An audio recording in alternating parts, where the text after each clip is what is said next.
اختراق أقدم هاكر سوري على اختراق حساب الحكم المكسيكي سيزارو أرتورو راموس على موقع التواصل الاجتماعي انستغرام، وذلك انتقاما منه على عدم منحه ضربة جزاء واضح لأسود الأطلس أمام منتخب فرنسا في مباراة نصف لا نهائي.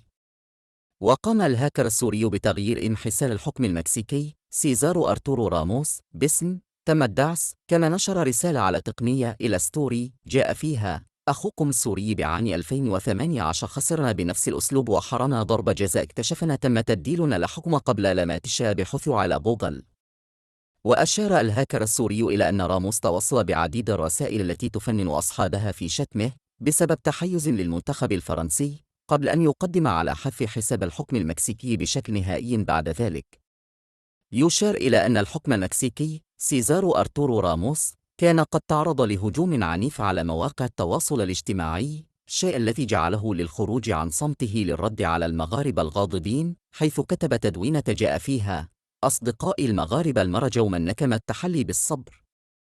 وعاد راموس ليرد مرة أخرى بتدوينة قائلا: إذا كنتم غير راضين يمكنكم رفع شكوى إلى الفيفا لإعادة المباراة.